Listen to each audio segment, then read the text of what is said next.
Welcome to Life, Laughter, Divorce, episode 43. I am your host, Leanne Linsky. And I'm the boyfriend.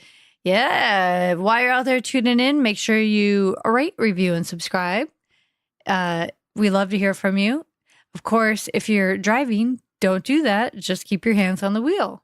Do that later when you're at work, on the computer, surfing the net. Because we all do it. Because we all do. Yeah, of course. Right? So yeah, we love to hear from you. Make sure you check in with us. Tell us what's going on. Also, if you're tuning in for the very first time, welcome. You should probably know that this is the second in a two-part interview.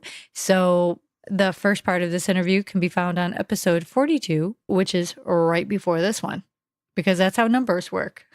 Yes, that's how they work. Great. So we're excited to be back because this week we learn what happened next on Dave Conley's journey, where we find out this week what he did to get his health on track, what he did in his next marriage, and what how he started his business. Yes, exactly. And what happens next. So we're very excited to have Dave here. For those of you who didn't listen to the previous episode, by all means, go back and do that. And to catch you up, Dave Conley has been a technology executive, an entrepreneur, and a startup consultant. But now Dave is a health and wellness coach who helps lifelong overweight people lose 1/3 to 1/2 of their body weight, just like him. So let's continue on hearing Dave's journey without further ado.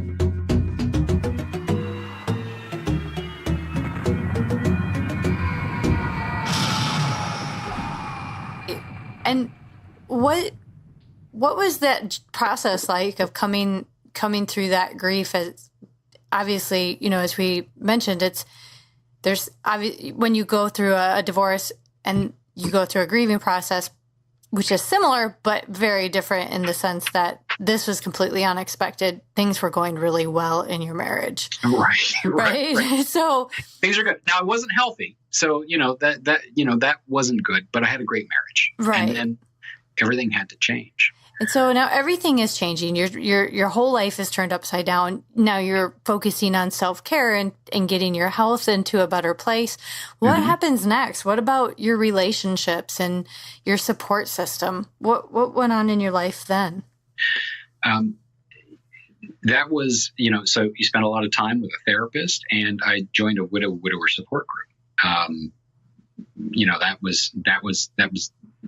That happened, really shortly after Carol passed, was to make sure I got into with, other widows and widowers.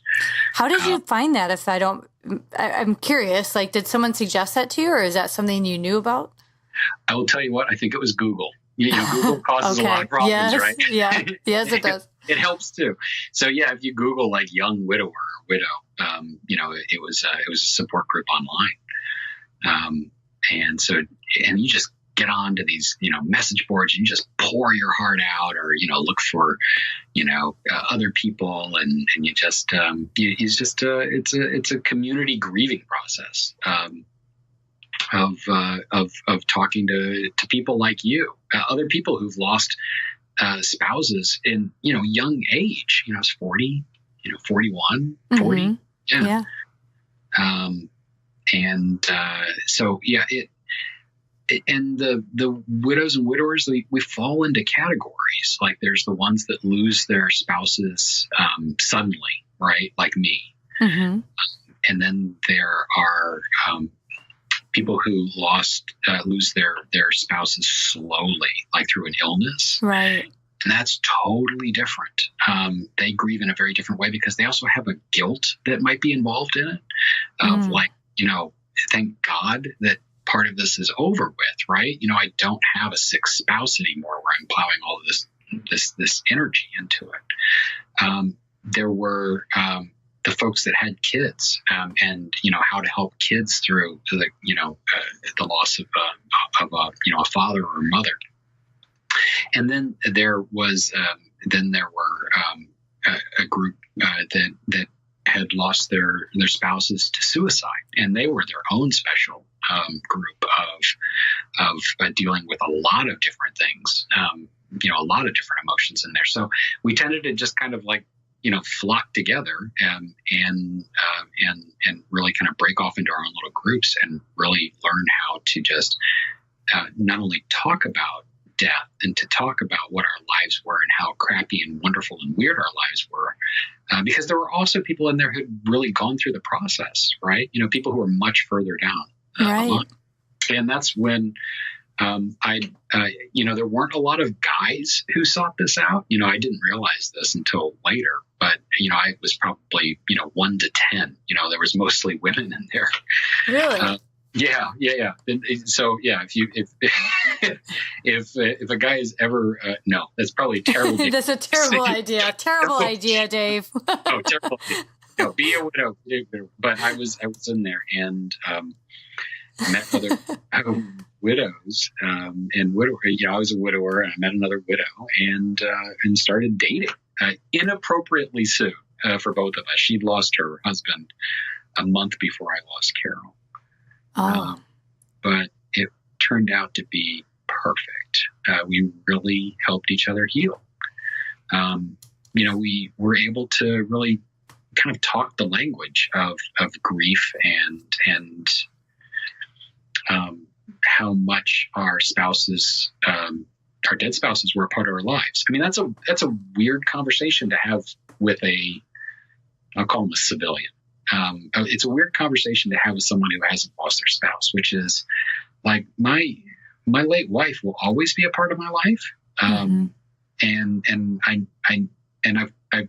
certainly as somebody who was also divorced, I knew that my first wife had, certainly a piece in my life as well. And good memories as well as, growth opportunities. Yes, I was just going to say lessons. I have this mentor, and she just said we were in the same room together, and I just hear her say AFGO, and I'm like, what are you talking about? He said AFGO. I'm like, what does that mean? She's like, it's another fucking growth opportunity. I really want to be done with this. I'm done growing. I'm like, oh. Oh, that's funny. I love that. Oh, yeah. So, just what we look forward to, right? Growth opportunities. Growth opportunities. So, yeah, I mean, like my late wife will always be a part of my life, right? And certainly then, and for many years after, I spoke about her as if I'd seen her the previous day. Right. And so having a new relationship with someone and a loving relationship with someone and also having kind of this unseen third partner is disorienting for someone doesn't know what that's all about. So dating another one who had lost their spouse, it was really easy for us. Because we could talk about our late spouses and grieve about them and be happy in our new relationship. It was really, it was the best time in the shittiest situation. As we, got our careers back in order and got, a lot of our life back together. Was it very comforting, I'm guessing? Yeah, definitely.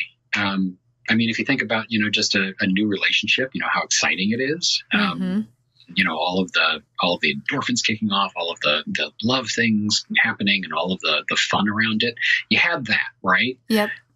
And so that took you from like a really tough situation to a pretty tolerable situation. Like, yeah, I got this, I'm okay. And top that with an immediate connection of understanding. 100%. Yeah. And so it is pretty typical for somebody who had lost their spouse to just like spontaneously, break into tears, like just to break down. And it's the weirdest, smallest little things that, will remind you. And, for somebody who has also gone through it, it's like, yeah, that's normal. That's just another day, and that's okay. You just have your moment and then you move on. And I'd certainly talked to other widows and widowers, and they said, yeah, it just freaks people out because you go through something weird, right? Right. And if you had been dating somebody who hadn't experienced that, they might be like, oh my gosh, they're not ready for this. They can't handle this right now. What do I do? It's me. Or they may be feeling like there's another woman in the picture. Well, and there was. Yeah. It's kind of a very weird double date for the two of you. Very strange, right? Yeah. And saying all of that, it's just, it was ideal being with with somebody else who was going through it, because we could focus on getting through what we needed to do personally, and also see how we were going to build something together. And we started to build something together. Yeah. Well, what happened? How did that relationship progress, and where did it go? So, and she was in New York, and we had been doing the back and forth on the train. So DC to New York is pretty straightforward. That's pretty easy commute. It's fun, right? And so we were going back and forth a lot, and we looked at her apartment on the Upper East Side. We looked at my house outside of Washington D.C., and we thought, well, why don't we move in together? So she switched her job and she moved it down to the D.C. area, and she moved in. And then it was just it was the steady progression, right? She moved in, and then, hey, how about we get married? I'm like, okay, and so we did. And so then we got married, and that started my third marriage, which I don't know. That sounds weird to me, and but I got to own up to it, right? Right, and I can't qualify it. I have been married 3 times. That's okay. I'm right behind you. You're in good company. Do you think you'll get married again? Oh, I would never say I wouldn't. I'm open to that. I mean, I don't think that just because my 2 marriages were both in my 20s, and that was some time ago. It was quite a while ago.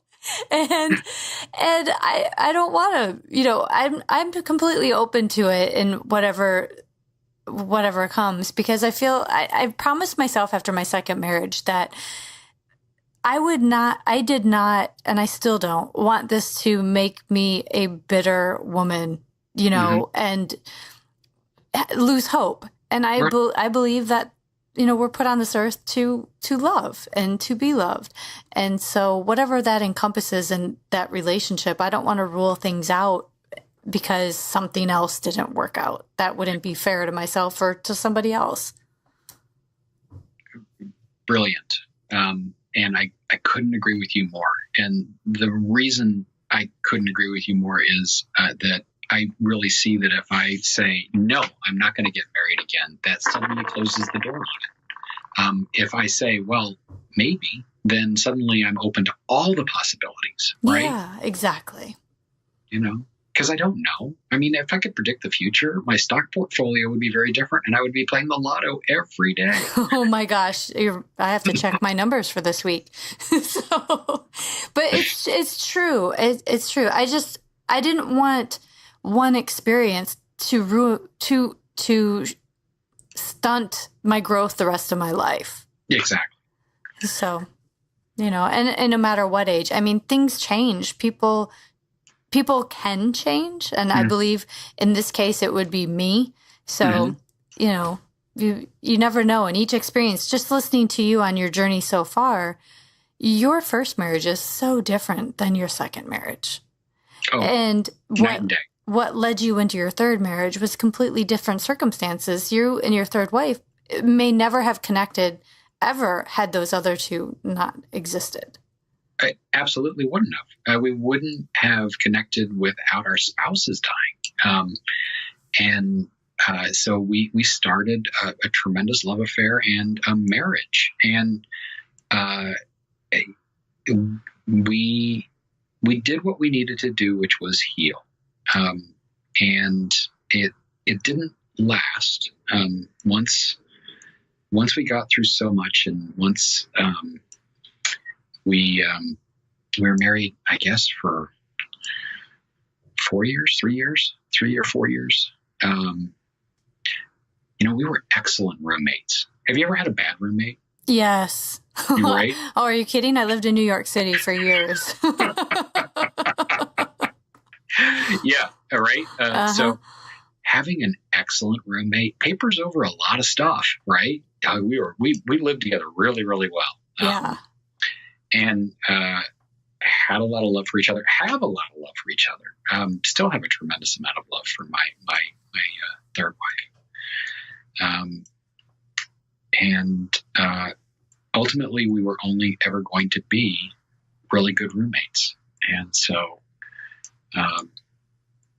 it did a lot of effort to separate really, really well, and to get divorced really, really well. She did not want to get divorced. So did it with a lot of love, a lot of kindness, a lot of care, and really made sure that she had a support network around her while we went through this process, which she really hated. But it wasn't done with anything other than love and understanding that the things that I needed, particularly with feeling like I was being seen, and particularly with feeling like there was that 1 + 1 = 3 that wasn't there, and that we had gotten so much out of what the time that we'd had together, with healing from really just devastation in our lives. It was naturally coming to an end. And so, yeah, I guess the divorce was finalized in February. So this was fairly recent. Yeah. Yeah. Yeah. I think, I've heard different people say different things when it comes to relationships, but when I'm hearing you, it pops into my mind. What I actually used to say after my second divorce was, it was meant to be, and it was meant to be over. Yeah, that's perfect. And then we had a guest on not too long ago, and he said, sometimes you have friends for a reason, sometimes for a season, right, and sometimes for a lifetime. And it kind of, those things resonate when I hear you say that. It's like I do feel that we are given exactly what we need when we need it. I definitely agree with that. And knowing that this just finalized in February, right? Finalized in February. We'd been separated for 8 months, 8 or 9 months. Yeah. And what's transpired since? I think dating for the first time in 25 years was the big thing. Yeah, that was like, oh my God. There are apps for this. What is this strange new world? So. It's like, wait a minute, I'm familiar with AOL. What happened? Right. Back in my day, we had to be introduced to each other in real life. Where did I put those CDs? Right. Does your computer even have a CD player anymore? Mine doesn't. No. Someone handed me CDs the other day. I'm like, what is this? Yeah, what are you going to do with that? I'm going to put this with my 8-tracks. I don't know. So dating is weird. Dating and yeah. I had. Oh, sorry. Go ahead. So I'm just curious. So if going out on dates, have you left your toothbrush, your socks, or are you slowly accumulating somewhere? I see patterns. Am I moving in with someone? Yeah. Is slowly, like it's kind of happened the last 2 times. Right. No, not yet. I'm actually living a very mobile life right now. So I've been all over the planet this year. Traveling. I realized, I grew up in the Washington, D.C. area, and other than I had some offices in different cities, and I went to school in Colorado, I realized I don't have to be in D.C. I mean, I have friends and family there, yeah, but there's no reason. So I did the whole minimalism thing. I got rid of my house. I got rid of most of my stuff and my furniture, put a bunch of stuff in storage, and hit the road. I've been, just this year, let's see, Sydney, Austin, Portland, Seattle, LA, San Francisco, Miami, Toronto, Reno. You're everywhere. Cincinnati. Yeah. Did I ever see Cincinnati? Probably. Yeah. New York several times. Miami. Yeah. And I'm back on a plane tomorrow. So yeah, if as long as I have an internet connection, I can work. So I take it you're not doing patents anymore. No. I free lifelong overweight people from morbid obesity. I work with people who need to lose a third or a half of their body weight, just like me. And this is your own business, right? This is my business. And so is this a business that you just started in the past year? It is. I had spent all that time at the U.S. Patent and Trademark Office, and then I was pretty miserable at that job, so I quit and started up a bunch of different companies. Started 7 or 8 companies in just 3 or 4 years, and then helped other people start companies. And just this last year, I was like, well, what do I love doing? And what I love doing is working on my whole mind and body practice and working on myself. And I've kept the weight off now for 6 years. And I'm like, well, will other people pay me to help them through that? Because I don't want anybody to have to go through what I went through. I mean, that doesn't make any sense. You don't have to. I had everything in me that I needed, right? I didn't have to lose my spouse in order to say, oh, now I want to lose weight. And nobody. I mean, anybody who stands up in front of you, and if you ever listen to a TED Talk and somebody stands up and says, I went through this incredible tragedy. I survived the cancer that I shouldn't have. I lost a spouse. I lost a dog. I lost a grandma. I lost whatever, right? And now I know the meaning of life. Well, they're the worst people on the planet. That is not the case at all. I had everything I needed. I knew everything I needed to know. I needed the space, and suddenly the shift to say, look, this is important. You want to live your life. You want to live a life worth living. And ultimately, when it got down to it, I needed to love myself as much as or more than I loved Carol. And that was what was completely different for me when I lost her, which was I was forced into that situation.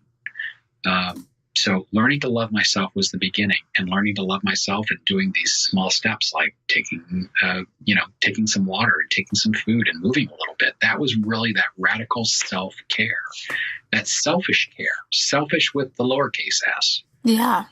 You're supposed to do this. So I'm curious when you realized this. Was it while you were going through the grieving process for Carol, or was it after you realized your third marriage was ending? Which part? Realizing what? That you needed to love yourself more. God, great question. I certainly didn't realize it when I was doing it after Carol. I just knew I was caring for myself, and I needed to, because that was the only thing I could do, right? The love of my life was gone. So maybe you were surviving? It was totally survival mode, right? Mm-hmm. In my marriage, I was certainly in the situation where it's like, well, I started putting on weight again. And that's always my canary in the coal mine. That's my early warning sign that if my weight starts creeping up, like, what's going on, right? Yeah. So it's like, okay, what's different? What's strange? It's like, well, I'm not entirely happy with where I am in my world. My vocational work is okay. my relationship is okay. But that's the problem. I'm not going to live a life that's just fine. I'm not going to be in a relationship that's just fine. I hate the word fine. If you're living a life and you're looking around and saying, "Hey, it's fine," well, then you're not living a life. And that was the change. It's like, well, how do I want to change this? Well, I'm going to start with changing me and paying attention to myself and starting to love myself. And what that meant was really buckling down on what I was eating, how I was eating, what I was doing, and what I was doing vocationally, and how my relationships were. And so it started with this radical self-care again, right? Paying attention to what I was eating and how I was moving.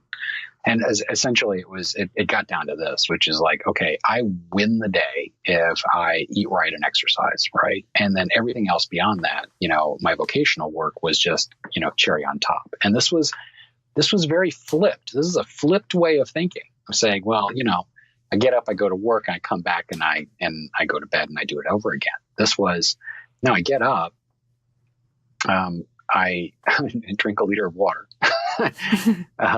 I get some meditation and I make sure that I eat right and I exercise and then I go to work, right? And I make sure that all of those things are done, that those are non-negotiables, that they happen and they happen every single day. And it's because that if I didn't, then I was just phoning it in at work. I wasn't really who I needed to be at work. And I was just phoning it in on, relationships or community or the things at large. It turned out that my revelation was that I needed to take care of myself first before I took care of anything else, because that's how I brought my full self to everything else. So this was the revelation. It's like, okay, take care of yourself first. And then it occurred to me, it's like, well, okay, am I in the right relationship? And I wasn't. I was totally, heads down in my business and just everything else. It wasn't until I turned it on to myself to say, look, I got to take care of myself, where I was able to actually say, okay, is this the right job for me? Is this the right relationship for me? And I think I would have just stayed grinding both on the relationship and in my business if I hadn't turned things around and focused on myself intensely. So it was during that time where I was like, okay, this does need to be different. And that was a couple of years ago. Yeah. So weird question, if you don't mind me asking. Mm-hmm. Do you think that if you had experienced this self-care and this self-awareness and introspection when you were married to Carol, how do you think your relationship may have been different?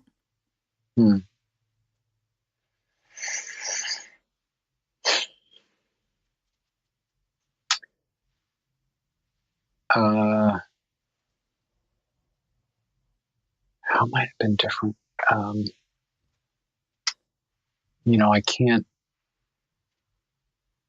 I would like to think, the reason I am who I am today is because I suffered this tremendous loss. And the reason that I have my vocational work today is a calling to ensure that other people can change their lives and love themselves like I learned how to love myself. And that vocational work means that you don't have to go through something shitty, right? Mm-hmm. So if I'd had this revelation then, it's like if you know what you know today, right? If you know what you knew, if you know what you know today, then what would you do different? Yeah. I like to think that Carol and I were such amazing partners and did so much together that revelation would have happened for the two of us, and we would have set our lives in a much different direction. I think that there was a lot of things that also drove us in fearful ways. During a lot of this time, the economy was melting down in 2008, 2007, and 2008, right? Mm-hmm. And so that drove a lot of fear of like money and future, like everything was different, right? We'd gone through like the beginning of the war on terror, and that seemed like it was never going to end, and still isn't ending. And gone through this major economic meltdown, and I'd fled to the government in order to have a job, which essentially you could shoot somebody in the office and not get fired. And so fled to a very, very safe job, all about safety and security, right? All of it. So it was none of it, it was all fear based.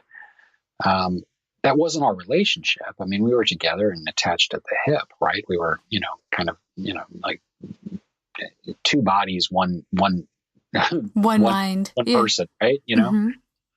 I'd like to think that if we could have overcome together that fear of, all the external stuff that we couldn't control, which was like the economy and the rest of it. If we could have overcome that, we would have really started to pay attention to ourselves and really started to make space for that.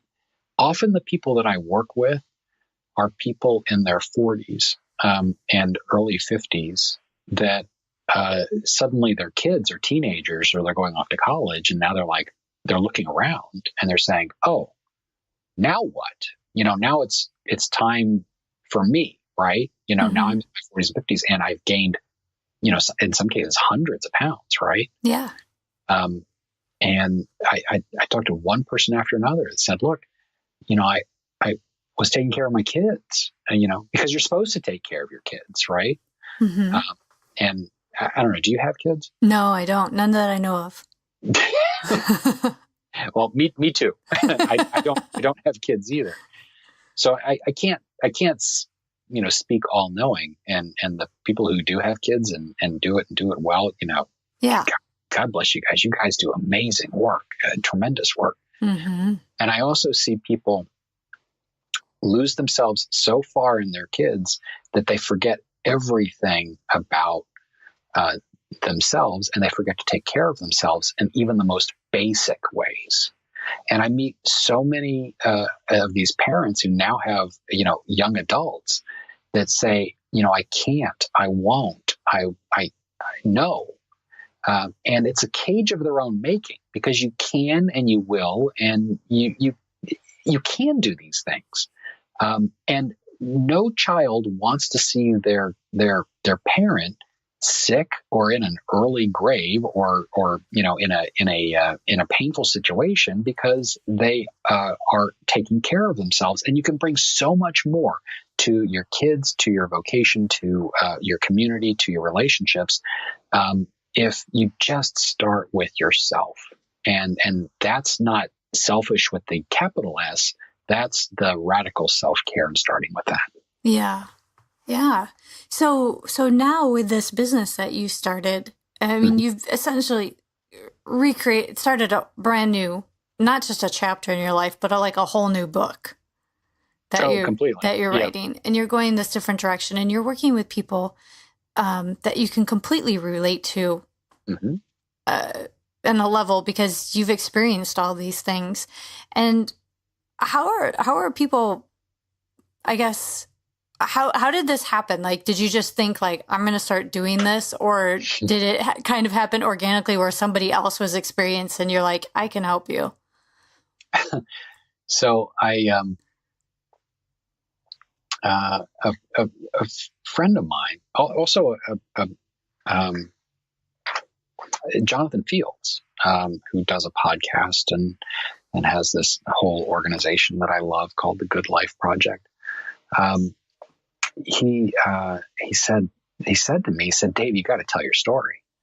And I'm like, "No." And he was like, yeah, you got to tell your story. You just gotta get it down. And I ignored him.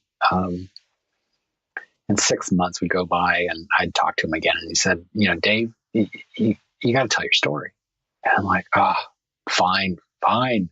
And so a mutual friend of ours is a professional storyteller. I mean, how cool is that? Yes. Right? Yes. Mm-hmm. I'm like, I didn't know that was a thing. But so a professional storyteller. And so I talked to her and I said, I need to tell my story. And she said, that's good because I'm a professional storyteller. Oh my gosh. And I said, can you help me? And much to her credit, she said, I don't know. We gotta talk first. And so we talked and she said, yeah, definitely. I can definitely help you.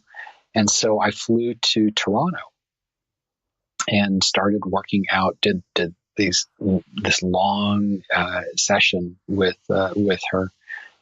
Tremendous talent and amazing experience that I had. And I was staying with a friend of mine in Toronto. And this friend was funny. She said, you got to come back for dinner.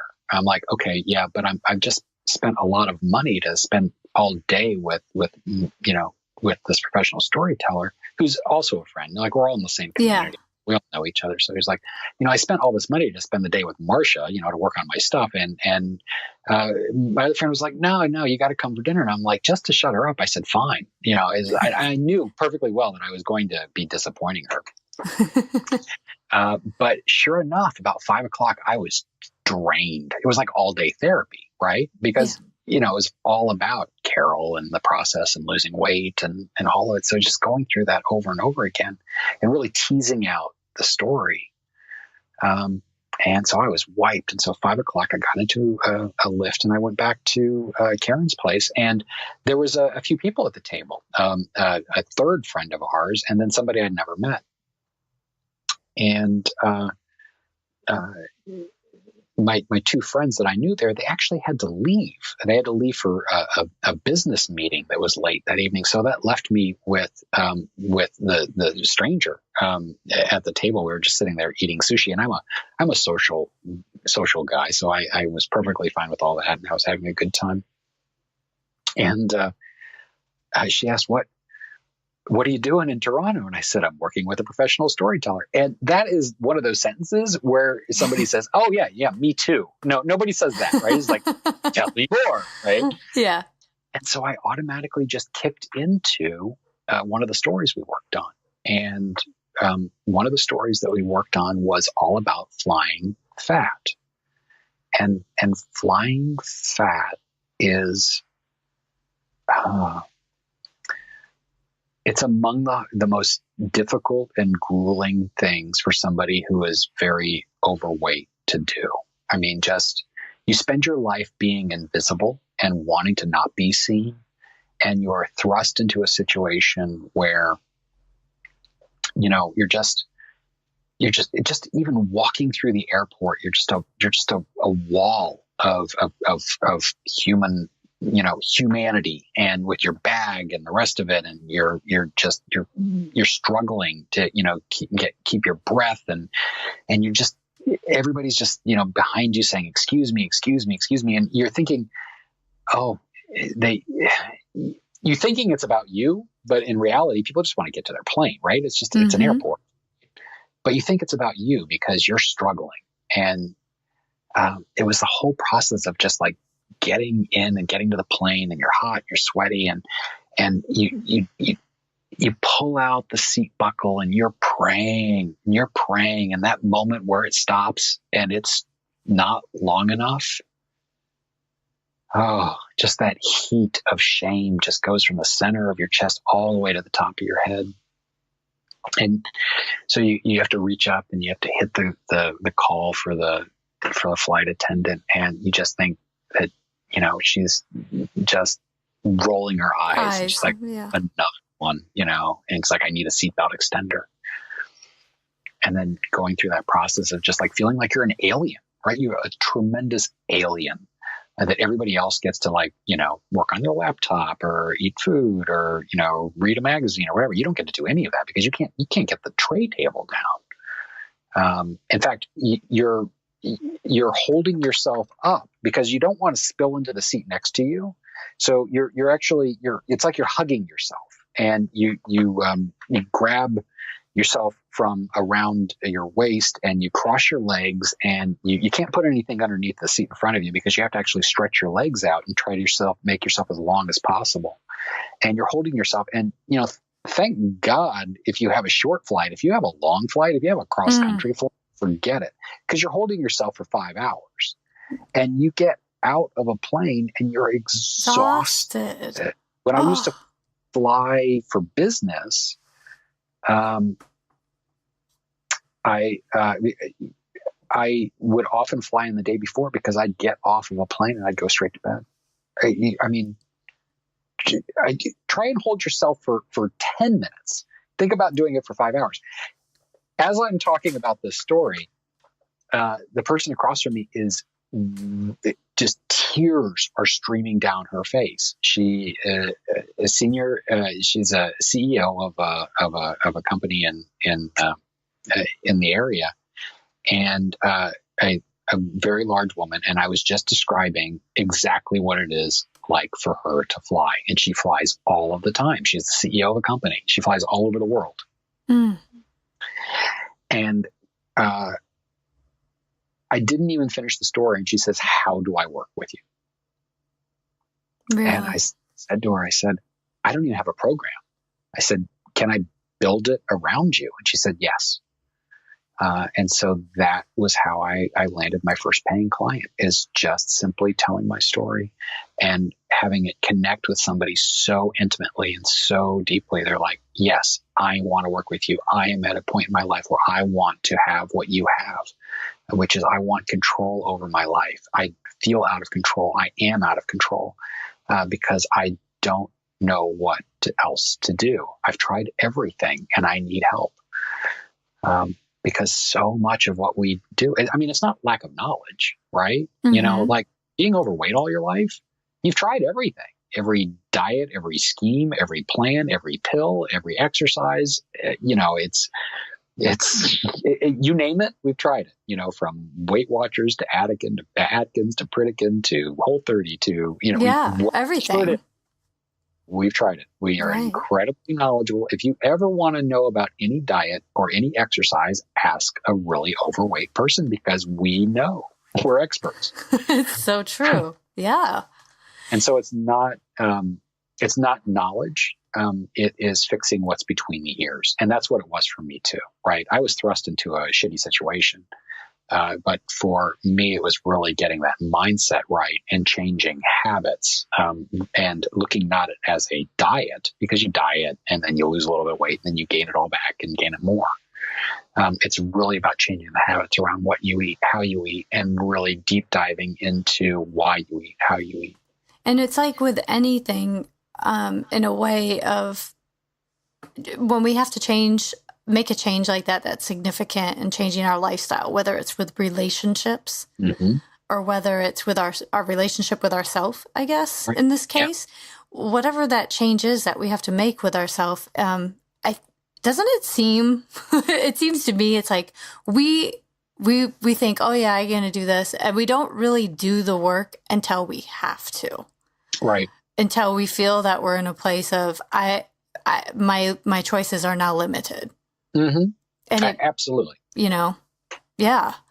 And because I love what you say, it's, you know, between your ears. That's where most of our issues are. It's, you know, of course, there are going to be some significant physical challenges that we have, like, oh, we have a certain illness or something that may be a cause of some of our struggles. But definitely, at the end of the day, our mind is a powerful thing. Huge. You know? You have to choose. Yeah. You have to choose. So this is remarkable. So now this has become your purpose. It is. And yeah, it was what I was doing. And now people pay me to do it with them. And I am humbled by the journeys that I've been on with people and the journeys that I continue with people. It is huge. You know, I'm making all sorts. I have coaching friends, right? And they keep telling me this. And they said, don't be invested in the outcome, be invested in the process. Yeah. And I still don't exactly know what that means, because I'm certainly invested in the outcomes. I'm totally excited every pound that comes off, every milestone that's achieved. But there's this one point where it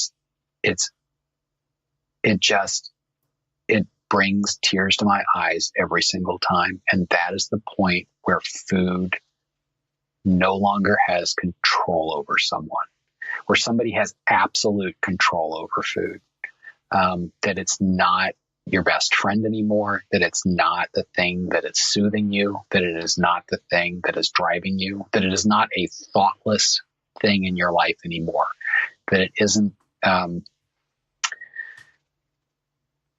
that it's finally something that you can have a relationship with. I mean, unlike drugs, unlike alcohol, unlike anything like that, you have to have food. You can't just say, hey, I've been eating all my life, I'm done now. Right. Yeah. Yeah. You have to have food. So if you're in a bad situation with food, you've got to redefine the relationship with it. So there's a point where everyone changes. There's a switch that gets flipped. And I celebrate those days. Those are tremendous days. And so I will continue to ignore my coach friends on those. Because those are really great results. That is a result that happens. And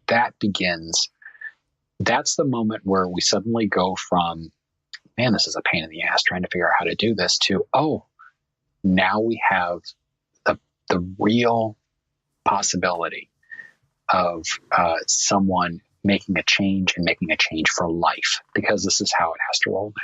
Yeah. It's no longer a diet. It's no longer I'm going to change this for a little bit. It's a lifestyle change.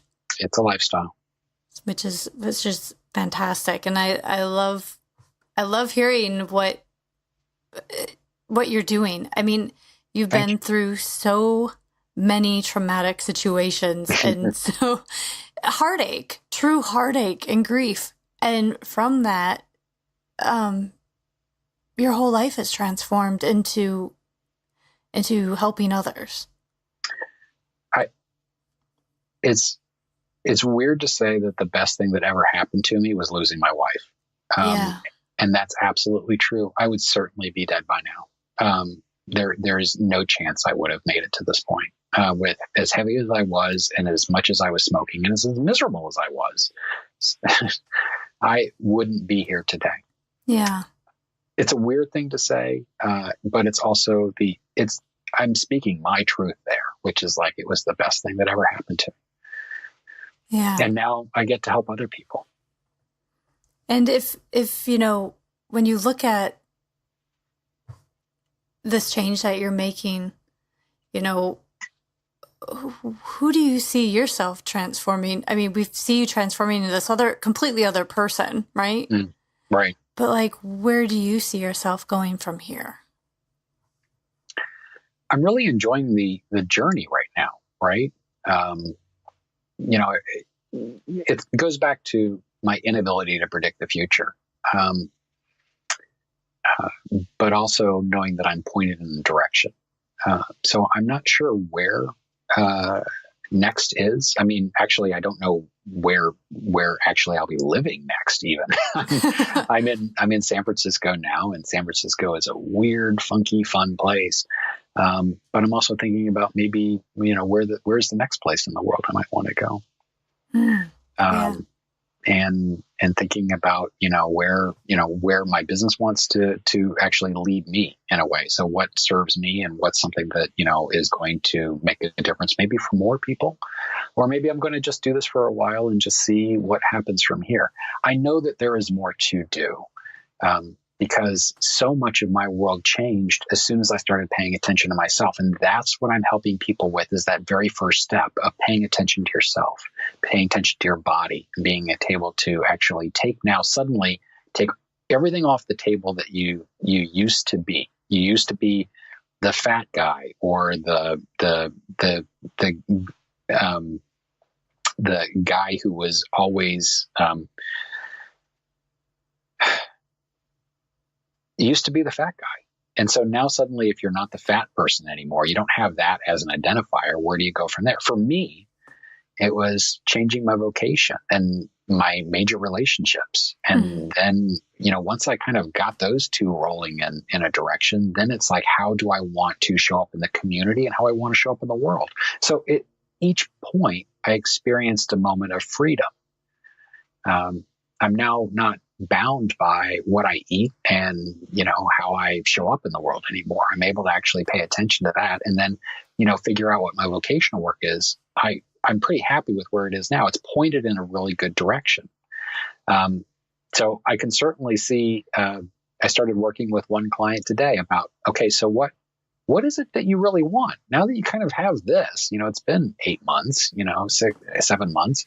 Now that you got this, where do you want to go next? And she's made tremendous changes already in her vocational work. And that's what's really cool, is that once you start actually, clearing the space and making more space for other things, it suddenly becomes apparent, hey, you don't have to do this job like this anymore. If you're unhappy with your job, you can change it. If you are unhappy with a relationship, no matter how intertwined you are, no matter how close it is, no matter where it is, if you're unhappy with it, you can change it. As soon as somebody says, I don't have the time, or no, I can't, that just is like your life is out of control, and you're really just saying you're not brave enough to see what the possibilities are. Those are red flags. Yeah. Work on those. Yeah. Oh, wow. So the future has endless opportunities for you here, is what I'm hearing. And this is just fantastic. So you've overcome so much and have so much further to go. If people want to work with you, I'm going to put all of your contact information that you've shared with me in our show notes. So it will live on our show notes on our blog, on the website. It will also be in the notes on iTunes and Stitcher and on Libsyn, so people can always find you. And, do you have like I know I've just been mining your brain for all this good stuff for the longest time now. So thank you for all of that. It's just overwhelming of how much you've had to share. So I thank you for that. That's wonderful. Do you want to give a quick 2-minute words of wisdom to our listeners? Extra words of wisdom. I think